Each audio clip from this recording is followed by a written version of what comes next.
Olá, sei que estavam à espera de ouvir o episódio que gravámos em Braga, na livraria 100ª Página, no Festival Literário Utopia, com a Isabel Rio Novo.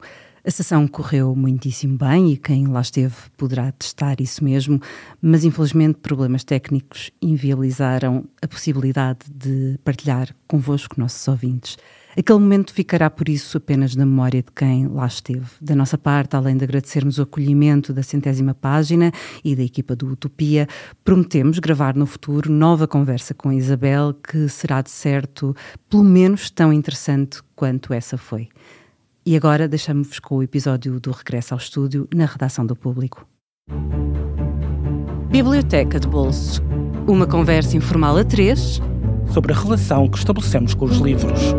Uma ideia original de Inês Bernardo e José Mário Silva.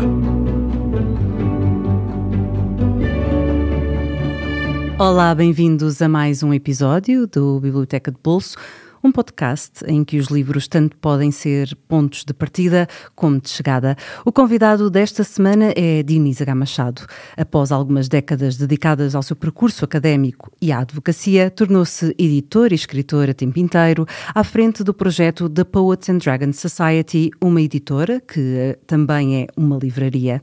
Prolífico, publicou vários livros de poesia e ficção como Dionísias, O Aprendiz, Nighthawks e outras observações, um ciclo shakespeariano em que se incluem autorretrato enquanto Hamlet e a peça de teatro Lady Macbeth, e aproximações fictícias a artistas reais em Eliot, Rack 3, sobre a vida de Rachmaninoff, enquanto compunha o seu mais célebre concerto para piano e orquestra, e Eu Sou Elvis, a obra mais recente de 2025 que nos transporta aos bastidores do dia em que Elvis Presley regressou à ribalta num especial televisivo transmitido pela NBC em 1968. Muito obrigada, Dionísio, por teres aceitado o nosso convite. Obrigado, bem-vindo.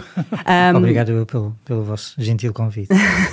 E vai ser um programa cheio de clássicos, não é? Hoje. Sim, será. Não consigo fugir aos clássicos. É inevitável? Por vários motivos. Um deles é, eu tenho uma grande ligação física aos livros. E estes apareceram enquanto eu era muito jovem. E essa ligação torna-se mais forte. Mas depois também são clássicos que realmente duram uma vida, a nossa vida. E que nos ultrapassam, não é? Sim. E estou sempre a revisitá-los, que é uma constante. Aliás, a tua primeira escolha, a Ilíada de Homero, quer dizer, é um dos principais poemas épicos da Grécia Antiga, é uma obra fundadora, da literatura ocidental. É o início de tudo, para ti também? Foi quase. Eu deparei-me primeiro com a Ilíada e com a Odisseia, mas naqueles livros para crianças. Ainda era muito jovem, mas os heróis gregos e aquela história toda sempre ficaram. E um dia deparei-me num alfarrabista em Lisboa com a Ilíada, precisamente uma edição antiga, e perdi-me na história. Eram 3 volumes, na altura comprei o primeiro e o terceiro e depois tive dificuldade até encontrar o segundo, mas lá encontrei. E foi a linguagem, a ação, a forma de descrever tudo o que é que se passava, e a personagem do Aquiles que realmente me deixou ali marcas, porque tem a ver, apesar de ser um grande herói, quase imortal, tem ali uma grande fragilidade. E tem calcanhar ali. Exatamente. E essa história cativou-me e comecei a fazer ligações com a própria vida, a humanidade, ou seja, há ali uma ligação direta. Eles também são clássicos porque fazem essa... A quantidade, o Cavalo de Troia, por exemplo, a quantidade de ideias e de imagens que nós usamos no dia-a-dia e que vêm, quer da Odisseia, quer da Ilíada, é extraordinária, não é? E outros, porque o interessante da Ilíada é que foca-se num ponto que tem a ver com a ira do Aquiles. Exato. Aliás, começa logo por aí, não é? Começa no 10º ano, ou seja, no último ano da guerra com Troia, e é interessante que tem a ver só com isso, com uma personagem que é o maior guerreiro de todos e que se vê irado por causa de uma mulher, porque se apaixona. E o Agamemnon, que na altura era, digamos, o rei dos reis da Grécia, dos aqueus, que decide retirar-lhe a Briseida, e ele não gosta. E o Aquiles, como qualquer homem, fica irado e recusa-se a lutar. Mas é uma espécie de energia que percorre depois todo o livro, não é?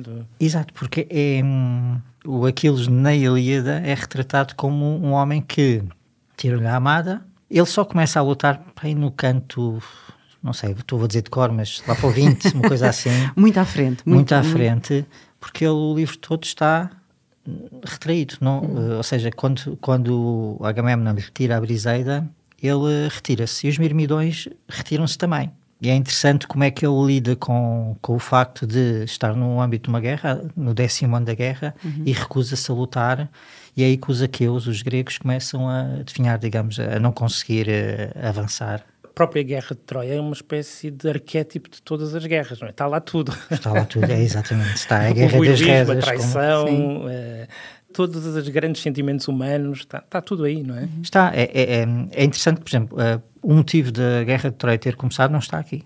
Pois, exato. Nós descobrimos isso com outros clássicos. O Cavalo de Troia não está cá. Não está aí, não, exato. Nós vemos isso por, acho que são as Troianas e o Ineias, ou seja, que falam, há episódios que retratam. Isto tem mesmo... Mas no fundo depois é uma espécie de amálgama, porque depois nós compomos isso com tudo o resto que também vimos a descobrir sobre Troia, não é? É interessante porque autores distintos, gregos, romanos, falam do mesmo assunto, retratando os mesmos episódios. Isso é interessante. O Virgílio fala na Eneida alguns episódios que estão aqui na Ilíada, outros que estão nas Troianas. As Troianas têm a ver já com a entrada dentro da muralha, e tem a ver com... A Odisseia depois é o regresso do Ulisses, que participa na guerra e que depois regressa à casa. Portanto, está tudo ligado, de certa maneira. Sim. Ovídio fala, quando depois do Aquiles morrer, fala nas mesmas metamorfoses, a guerra entre o Ajax e o Ulisses, que lutam pela armadura do Aquiles. E quando juntamos estes pontos todos, é que realmente temos o retrato completo deste herói. Mas a Ilíada realmente fascinou-me, e há um episódio que eu considero, apesar de ser atroz, que é interessantíssimo, que é a batalha com o Heitor, o príncipe de Troia, em que Aquiles mata Heitor e está tão zangado porque matou-lhe o melhor amigo, Pátroclo, que anda com ele à volta com o corpo. A arrastar. Mas os deuses estavam tão ofendidos com o tratamento que protegem o corpo de Heitor, e ele não parece ferido, ou seja, o corpo está intacto. E é interessante ver como é que... A ira dele não se consegue manifestar no corpo. Porque acaba por desrespeitar os deuses, e eles intervêm. E todos estes elementos... O Ubris, não é? O Ubris presente. Mas aí o herói é o Aquiles. Preferes a Ilíada à Odisseia? Porque eu, embora gosto muito da Ilíada, eu prefiro a Odisseia. Eu gosto mais do Ulisses e do regresso a casa, etc. E de tudo o que ele encontra pelo caminho, não é? São... aqui pela intensidade, e era muito novo quando, não me recordo, mas se calhar 14, 15 por aí, e recordo do que senti. Quando leste as outras versões ou esta já? Esta. Este lê-se facilmente porque é prosa. É quase como se fosse um comentário às coisas que vão acontecendo. Este é mais intenso, porque eu este livro, pousava ao livro, por exemplo, ia à cozinha buscar uma peça de fruta e às vezes não chegava à fruta, voltava para trás e pegava nele. Foi um tipo de livro que me deixou essa ansiedade. E houve esse magnetismo no livro que te fazia regressar sempre, enquanto rapaz de 14 anos. Sim, não conseguia pousar. Ainda por cima, para um rapaz de 14 anos, há aí muita coisa que se calhar é a primeira vez que tu tens um contacto com esse grau de violência, de intensidade emocional, etc., não é? A intensidade emocional, sim. Porque eu tomei partido do Aquiles e a dada altura comecei a sentir pena do Heitor, comecei-me a relacionar com os personagens, e até o facto do Príamo, o pai, o rei de Troia, o pai do Heitor, durante a noite ir ter com Aquiles, toda aquela cena deixou marcas, e isso é um livro que ficou marcado. A Odisseia, penso que é um livro mais adulto, no sentido em que aquele regresso, porque são mais 10 anos de regresso. Exatamente, 10 anos de guerra e mais 10 anos de regresso. Exatamente, e a esposa à espera, ou seja, há ali mais um contexto mais adulto, mais pensar, de refletir. Mais maduro, talvez, não? Que exigisse uma maturidade da tua parte que aos 14 anos não tens. Sim, e não, ou seja, não senti o livro da mesma forma. Claro. É como ler, desculpa, tenho que interromper, mas é como ler a Madame Bovary aos 12 anos, não é? Não vais perceber. Exatamente. Eu li a Madame Bovary aos 12 anos, portanto sei o que estou a falar. Eu achei uma palerma e estou a ser Sim, mas delicada. Não obstante é lindíssimo. Não, claro que sim. Mas aos 12 anos não tens maturidade para entender as subtilezas e as camadas. Matou, não é? Esse tipo de não, coisa, tudo. Spoiler, mas pronto, acho que toda a gente sabe, acho que ao fim destes anos todos já não é spoiler nenhum. Mas se calhar a Odisseia tem essa camada, não é? Que para um rapaz de 14 anos... Sim, só mais tarde que... Eu regressei à Odisseia depois de ler novamente o Ulisses de Joyce. Claro. Ok. E já era adulto e então já... gêmeos, de certa maneira. Ou melhor, um só pode existir porque o outro existia. Exatamente. E aí quando revisitei a Odisseia já li um livro diferente. E a Ilíada tu revisitas muitas vezes? É um livro que continua a ter o mesmo magnetismo para ti dos 14 anos? Este livro também tem uma história que é o seguinte. Eu quando tinha 18, por aí, fiz um projeto interessante, de escrever um livro. E fiz a estrutura, fiz o esqueleto, porque eu, nesse aspecto organizo muito. Exato, e fiz a estrutura. Entretanto, depois deixei de lado e na altura dos confinamentos do Covid, regressei e refiz a estrutura toda. Ok. E tive ali 2, 3 anos a trabalhar na estrutura toda. E concluí a estrutura. E nunca mais toquei. E agora sinto necessidade de regressar. Tenho um projeto que está... Mas a ideia era fazer mais ou menos o que fizeste com a Lady Macbeth? Ou seja, escrever a mesma história de outra maneira? Não é de outra maneira. É contar a história completa. Ok. Sim. Porque temos porque elementos... aí só tens uma parte, não é? Sim, era o que estavas a dizer. Sim. Para saberes a história completa da Ilíada e dos episódios. Isto é a parte final. Exatamente. Por exemplo, aqui não está a morte dele, ou seja, não está o... E tu irias explorar esses não contados, digamos assim. Exato. Que são contados aqui e acolá. Mas que no fundo é um bocadinho a tua estratégia narrativa na maior parte dos teus livros, não é? Tu vais muito atrás disso. É quase uma necessidade.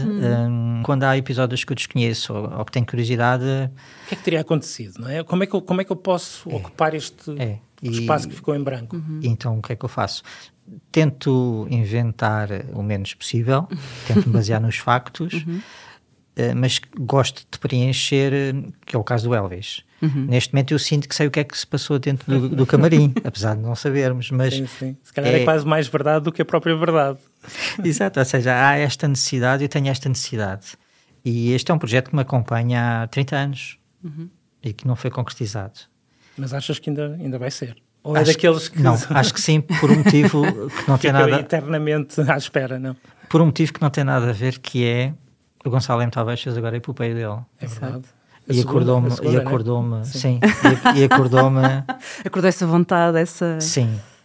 É muito bom, às vezes os outros escritores acicatam-nos, não é? Sim, e tenho, digamos, o projeto feito, tenho a estrutura feita, é só revisitar, mas... Deitar mãos à obra, no fundo.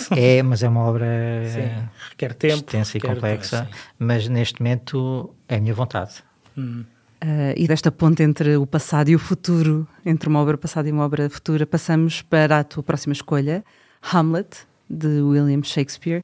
Era inevitável. Sim. Tu, aliás, trazes... Esse já trabalhaste na tua própria obra, não é? E, aliás, tu trazes, só para quem nos está a ouvir, o Dinis trouxe-nos 2 Hamlets, uma versão de bolso, que há de ter muito de 10 centímetros de altura. Nem tanto. Isto era o Hamlet do Gulliver. Que ele levava no bolsinho. Exatamente, é mesmo. É para aí 5 ou 6 centímetros de altura. Por aí, sim. E depois uma versão para pessoas de estatura habitual. Normal. Sim. O Hamlet, o Shakespeare em si é uma obsessão. Que eu já tentei combater, mas desisti porque a vida torna-se mais fácil. Ainda há 2 semanas publicaste-nos, parece um ensaio a partir do Ricardo III. Do Ricardo III, sim. De facto, não te abandona a obsessão. Não, e a vida torna-se mais fácil quando aceitamos as nossas opções. É como é. Exatamente. E tenho realmente uma admiração extraordinária pelo Shakespeare, pela linguagem. Não só a linguagem, mas pela dinâmica das peças, por aquilo que ele consegue perceber da condição humana e do humano. Acho que é extraordinário, acho que é mais atual do que nunca. Mas Hamlet é diferente, entrou cá dentro e todos nós nos sentimos um pouco, temos as nossas dúvidas, duvidamos das verdades ou do que é que realmente é verdade. E todos nós temos esta costela do Hamlet, todos nós nos interrogamos. E à medida que fui lendo e estudando sobre a personagem, percebi que a peça ainda é mais complexa e mais acutilante do que eu possa pensar. Vais descobrindo mais camadas no texto. Sim. Por exemplo, isto foi escrito em 1602, na altura em que a Inglaterra já é protestante, com o Jaime I. catolicismo estava basicamente proibido. Quem praticasse catolicismo era perseguido, era preso. Inclusivamente a família do Shakespeare era muito católica. A irmã chegou a ser excomungada e professavam o catolicismo às escondidas. Então o Shakespeare faz uma peça de um estudante de Wittenberg, onde as raízes da Reforma estavam, digamos, o Martinho Lutero em 1517. Foram fixadas as 95, exatamente. Na porta da igreja. Da igreja, e ele vem de Wittenberg, ou seja, onde a Reforma, onde o protestantismo está a ser criado. E vem e é confrontado com o fantasma do pai que lhe diz que está no purgatório. Purgatório é algo que é católico. Os protestantes não aceitam. E é estas duas vertentes que fazem com que ele duvide o que é que se passa aqui. E é este confronto com a verdade que faz com... Eu tinha pensado nessa abordagem religiosa, mas faz sentido. Sim, porque há uma palavra que às vezes não está nas traduções, que é o pai diz que está naquele local intermédio para purgar os seus pecados. Porque ele, como foi assassinado pelo Cláudio, não teve tempo para expiar os seus pecados. Então... Tem de está fazer, no purgatório. Exatamente, no purgatório. Isto é uma coisa puramente católica, que os protestantes sempre recusaram, e que o Jaime I, sendo fanático, fez questão de separar bem as águas, porque não era fácil para os ingleses naquela época diferenciar o protestantismo, porque tinham séculos de catolicismo e as práticas, os ritos, os hábitos... Estavam muito entranhados. Não é? Estavam. E é este confronto que o Hamlet se vê... E só a própria ideia do fantasma do pai, quer dizer, muitos séculos ainda antes do Freud, mas só o ser perseguido pelo fantasma do pai já dá pano para mangas. Mas o que é que torna para ti, dentro da obra vastíssima e extraordinária do Shakespeare, torna esta peça tão singular, o Hamlet? Porque sinto uma ligação grande ao jovem, à personagem. E as dúvidas que ele tem nesta obra são as dúvidas que eu tenho, que nós temos e que me perseguem desde sempre. Que tinhas quando leste pela primeira vez e que se calhar continuas a ter. Sim, mas não só com o texto, com a vida, com as questões... Coil, né? Sim, as questões, e tenho a mesma renitência em agir, em tomar partido, em tomar algo como certo. E sempre que eu leio, e eu leio pelo menos uma vez por ano, sinto que estou a ler uma peça que tem a ver comigo também. E essa ligação eu nunca consigo afastar. E quando é que tu chegas ao Hamlet? Porque a Ilíada já percebemos que foi uma leitura muito jovem. Sim. O Hamlet também é feito nessa altura ou é mais tarde? Eu li-o quando tinha, se calhar, 18, 19 anos. Portanto, mais tarde, é jovem, sim, começas a entrar... É uma idade de questionamentos também, não é? Sim, mas só mais tarde é que eu realmente comecei a ler e a revisitar. Que te bateu. Sim. Bateu forte. E aí comecei a ler estudos sobre o Hamlet, ou seja, várias coisas. Eu sou daquelas pessoas que quando há uma peça... Basta ser Shakespeare, mas Hamlet faço mesmo questão, e se tiver que apanhar o avião para ir ver a peça noutro país, se puder, eu vou e faço. E já foste ao Globo, já foste ver representações do Globo também. E há uma história que eu acho que acho que foi um momento da minha vida. Estava em Londres a passar à frente do Windham, do teatro, e vem o senhor de dentro com bilhetes, porque eles quando faltam ali uns 5 minutos dão bilhetes a £5. E eu disse que queria. Ele deu-me o bilhete e eu olhei, era o Hamlet com o Jude Law. E esse foi, acho que foi um momento de sorte aqui do céu, e fui ver. Se calhar nunca vais ganhar o Euromilhões, mas ganhaste nessa noite. E nunca me esqueço, e já vi imensas vezes, com abordagens diferentes. Vi no Globo, em que o Hamlet era uma mulher, excepcional, muito melhor do que... Parece que vai buscar ali algo completamente diferente, interessantíssimo. Eles fazem umas experiências muito, muito interessantes. E tem-me acompanhado. É a vantagem dos clássicos, que depois também podem ser desconstruídos ou reinventados. Reinterpretados, não é? Como é que foi depois, tu apropriaste também da história, da figura e da personagem do Hamlet em livros teus? Como é que foi esse trabalho? Porque também há se calhar medo reverencial de estar a tocar em algo que está lá em cima, não é? No panteão das artes. Tiveste esse receio ou seguiste a tua necessidade de te relacionares com a personagem? É uma necessidade, tanto é que o livro chama-se Autorretrato, enquanto Hamlet. E tem a ver com... Estás a falar de ti também, não é? Acima de tudo, estou a falar de mim. E depois há pontos comuns que se tocam, mas de uma forma orgânica. Nem é intencional, é uma coisa que é orgânica. Lá está. Mas eu penso que qualquer pessoa que possa ler o Hamlet vai ter pontos em comum. vai ter ali ligações, porque as dúvidas que o afrontam-nos a todos nós. E nesse aspecto eu acho que é uma obra imortal e clássica. E achas que podes voltar ainda ao Hamlet, ou em termos da tua própria obra, ou isso já é uma etapa fechada? Tenho um projeto para voltar à Ofélia. Ofélia? Sim, a Ofélia. Okay. Que tem a ver com a peça Lady Macbeth. Pois, também pegaste na personagem feminina e deste-lhe outra sim, nessa dimensão. peça o Shakespeare deixou ali umas portas abertas. E tu decidiste entrar por elas. Entrei, sim. E na Ofélia se calhar é mais difícil. Não? É mais difícil porque é mais complexo, mas também se consegue, lá está. No Hamlet, a questão do funeral da Ofélia é interessantíssimo, porque ela, como se suicidou, não pode ter um funeral com os ritos todos, que é uma coisa que o irmão contesta. Mas há ali vários elementos em que nós podemos... Eu já fiz o estudo, Já tens o esqueleto também do livro. O esqueleto ainda não, mas já sei por onde é que tenho que entrar, e é uma coisa que eu hei de fazer. Não sei ainda o tipo de linguagem, porque é mais fácil, no meu caso, foi mais fácil tratar a Lady Macbeth. A Ofélia é mais delicada, é diferente. E eu aí há de chegar um momento, mas tenho essa vontade. Quantos livros é que tu já tens mais ou menos alinhavados? Porque só aqui já falámos de 2, mas tens muitos projetos. Mas já vais ver que no próximo espera. o Dinis vai-nos falar sobre o terceiro livro e sobre o próximo projeto também. Provavelmente, sim. Não é, Dinis? Não sei. Não, por acaso não. Acho que o Elliot se calhar já está resolvido. Mas, sim. Às vezes são ideias, porque vou lendo, vou estudando e depois tenho ideias e registro. E a Ofélia já é um projeto que tem se calhar 2-3 anos, mas hei de depois regressar a ele. O caso da Ilíada já tem 30 anos. Exato. E lá Vais está regressar a ele. O Gonçalo M. Tavares agora deu uma vontade de regressar. O Hamlet é mesmo uma coisa constante. Quando eu sinto um caos muito grande na minha vida, volto aqui, sempre. São estes dois. E ajuda-te a lidar com o caos ou não? A relativizar tudo. Sim, okay. Ajuda-me. Sim. É quase, se para uma pessoa muito religiosa, é quase como se fosse a minha Bíblia. Funciona um pouco assim, porque vou buscar força e tenho também lês assim, porque na Bíblia tu podes pegar e ler algumas sim. assim aleatoriamente. Tu também fazes isso? Faço. Às vezes vou buscar certos só para ler aquele certo. Sim, faço isso. Faço isso, curiosamente. Depois em Shakespeare também há a música, não é? A poesia, que é um poema, na realidade. Em regra, não vou ao livro em português, vou ao livro em inglês. Porque sinto mais a musicalidade e as sílabas são diferentes, ou seja, é uma experiência diferente.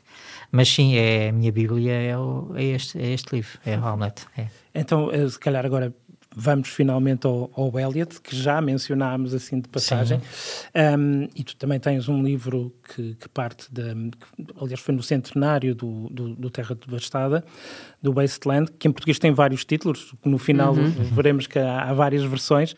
Tu trouxeste a edição portuguesa da Ática, certo? Sim.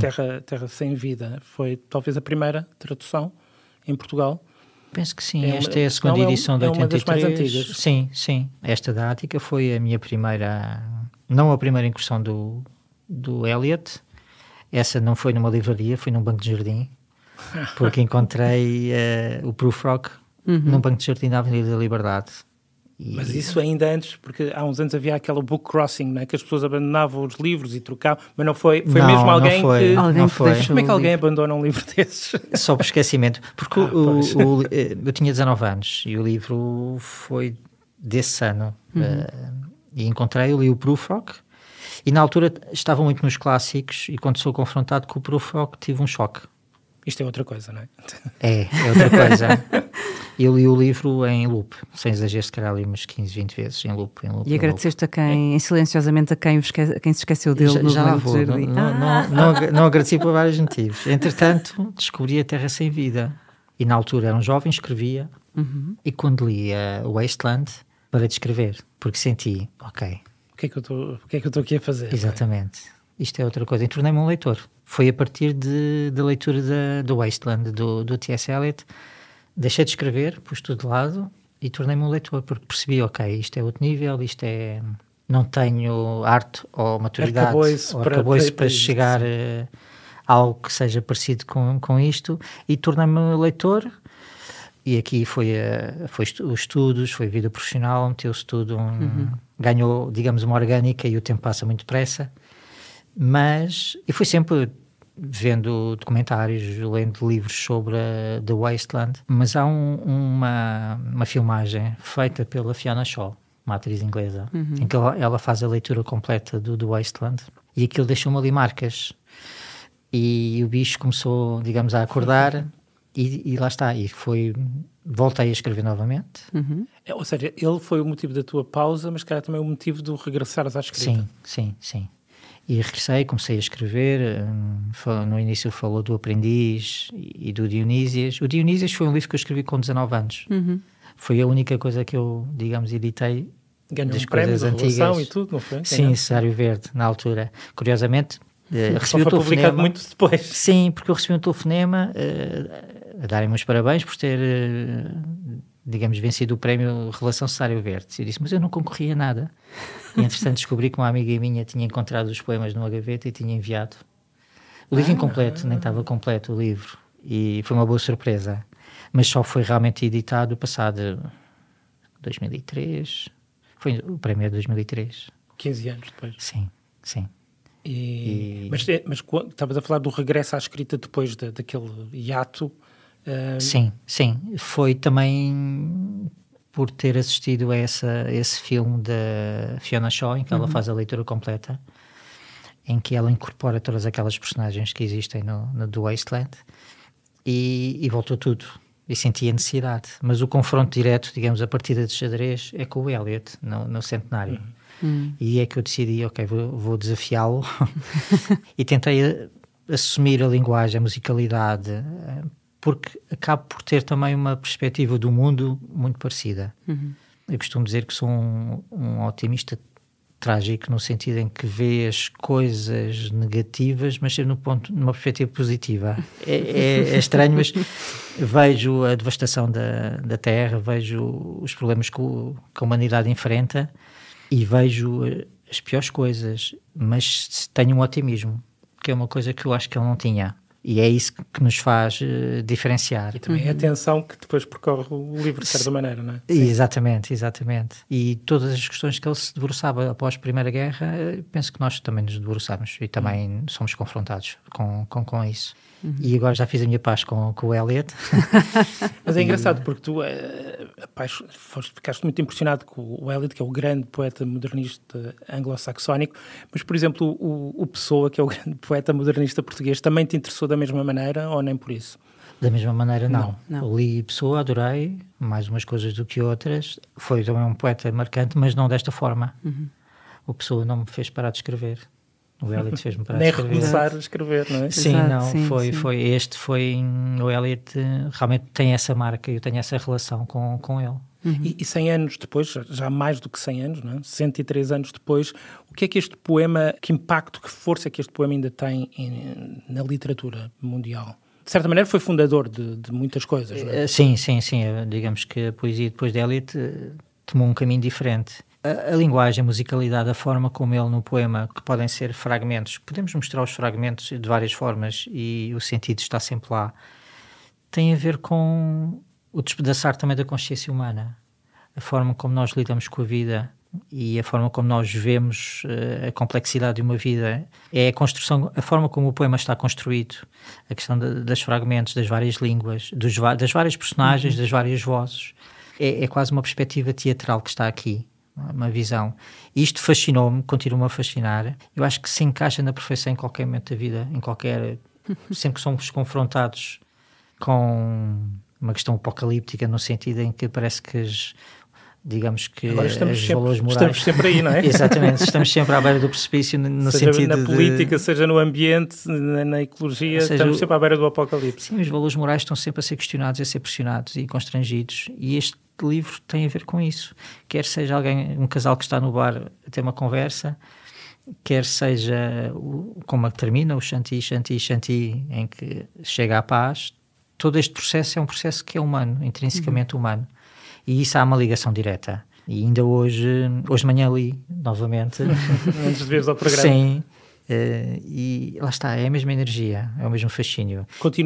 Essa energia continua a tocar-te da mesma maneira da primeira vez que leste? Sim, não, e continua... Da primeira vez não, porque senão ele parava de escrever outra vez, nem pensar. Isso não queremos. Mas ainda hoje de manhã me passou pela sua cabeça como é que alguém conseguiu escrever isto? Depois, ou seja... E escrever depois disto também é complicado, não é? Sim. Ou seja, continuo a achar que é um poema extremamente belo. A musicalidade, parece que todas as palavras são escolhidas na altura certa e é uma coisa que ainda se mantém com a mesma intensidade. Ainda sinto aquele... E há um lado também do fazer poético e que eu sei que também te interessa. Tu trouxeste uma versão do livro que são mesmo cópias do original, com as emendas todas feitas pelo Ezra Pound e os comentários, e no fundo está aqui a genética toda do texto, não é? As várias fases, o que ficou riscado, aquilo que não chegou à versão final. Interessa também ver como é que isto é o bastidor, hoje em dia é uma coisa que se calhar já é difícil nos poetas atuais encontrar esta genética. Nos escritores atuais, porque não já não há estes manuscritos, Exato. tudo salva-se no computador, é diferente. Mas esta materialidade do texto a ser refeito, a ser emendado, a ser sublinhado, a ser reinventado, e neste caso em parceria com outro poeta genial, que era o Ezra Pound, este processo também te interessa e também te influencia e também aprendes enquanto autor ao ler isto? Sim, e deu-me ali uma margem de conforto, porque ele também tinha as dúvidas que todos nós temos. Sim, isto não lhe apareceu assim, não. Tal e qual, não é? Torna-os mais humanos, não é? Exatamente, sim. Mas realmente é um documento... Também te permite voltar à escrita quando percebes que tem as mesmas dúvidas. Penso que qualquer profissão, a escrita, ou seja, tudo o que tem a ver com a arte, tem a ver com a criação, há altos e baixos. Mas persiste ainda aquela imagem do gênio que aquilo que põe em página, seja música, seja escrita, seja o que for, que sai assim à primeira. E não é verdade, não é? É muito trabalho. É muito trabalho. Sim. Há muito trabalho ali por trás. Mas a ideia de que não é assim quando se é artista é uma ideia que ainda perpassa na sociedade. Que, sim. Tu sabes fazer, escreve aí qualquer coisa. Como se escreve aí qualquer coisa fosse fácil, não é? Fosse evidente. E quando isso acontece, quando se escreve qualquer coisa, isso também já tem um trabalho que vem de trás. Claro, ou seja, penso que foi o Picasso que disse, quando a inspiração aparecer, vai-me encontrar a trabalhar. Também disse que esperou 60 e tal anos para conseguir desenhar como uma criança, não é? Uma coisa assim. Sim, também. Mas este documento realmente é interessante porque vemos a cru aquilo que foi escrito, que mais de metade do poema foi riscado, alterado, até ficar esta pérola, mas é interessante para percebermos aquele processo criativo, porque vê-se muitas vezes que ele está a escrever, mas está a escrever o poema, mas está a deixar as ideias no papel. E depois vamos trabalhar as ideias. E esse processo é interessante. Mas realmente há aqui uma mão muito grande do Ezra Pound. A quem ela agradece, aliás. Sim, exatamente. O melhor fabro, não é? O melhor artífice. Sim, porque é difícil um autor cortar tanto. De livre vontade, e aqui penso que realmente riscou logo toda a primeira página. A primeira página tem um risco, sim, de cima a baixo. É interessante.